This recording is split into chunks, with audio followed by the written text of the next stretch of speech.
Magandang araw po mga kakubo. Ito po yung aming project dito sa Amadeo na medyo malaki po siya, no? Dalawang ano kasi siya, dalawang 10 by 16 ang na pinagdikit. So pinagdugtong na lang siya. Tara, lapitan po natin.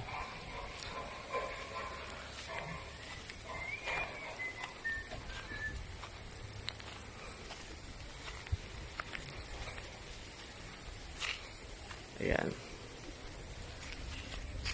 Yan po yung gilid.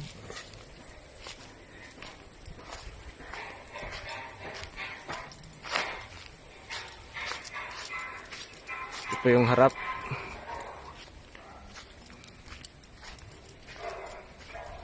Tapos yung kabilang gilid. Bale yung sukat niya po lahat.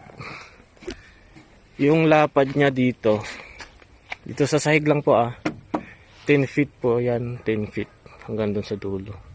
Tapos yung haba niya po hanggang doon sa dulo is 32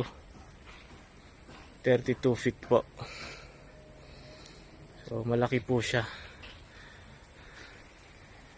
Ang plano po talaga na ito noong una, magkahiwalay po yan na 10 by 16. So nagbago po yung isip ni client, pinagdugtong na lang po. Bali 10 by 32 na po siya.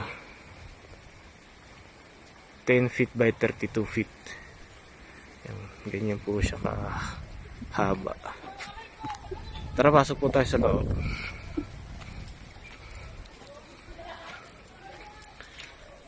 Ayan po yung pinto. Meron siyang doorknob.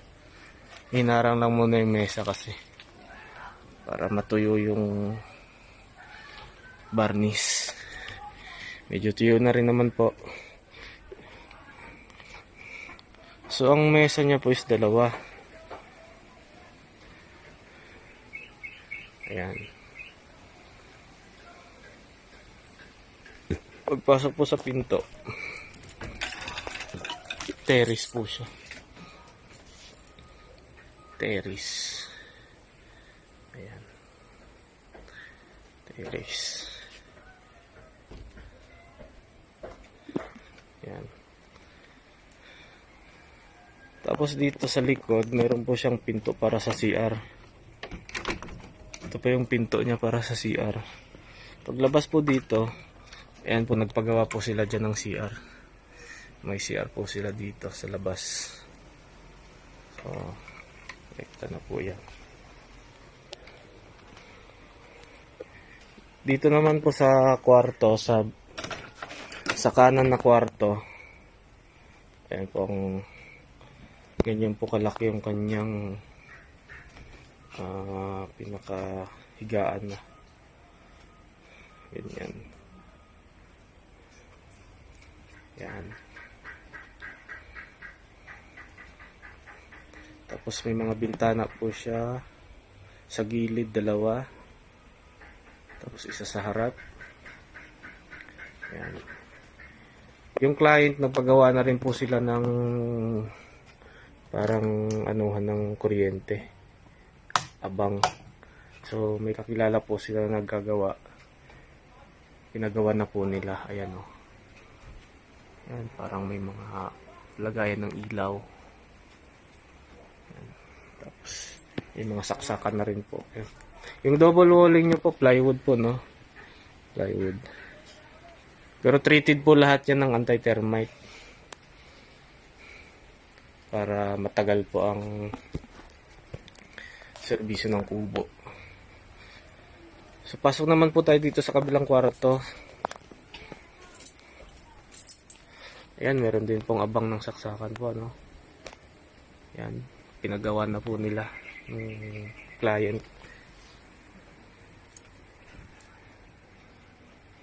So identical po siya dun sa kabila.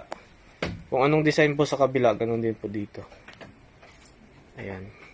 May dalawang bintana sa gilid. May isa sa harap. Puro jealousy po yan. Yan. Kasi mga gilid, may mga net na rin para hindi makakapasok yung lamok. Yan, lahat yan paikot. Paikot po yan.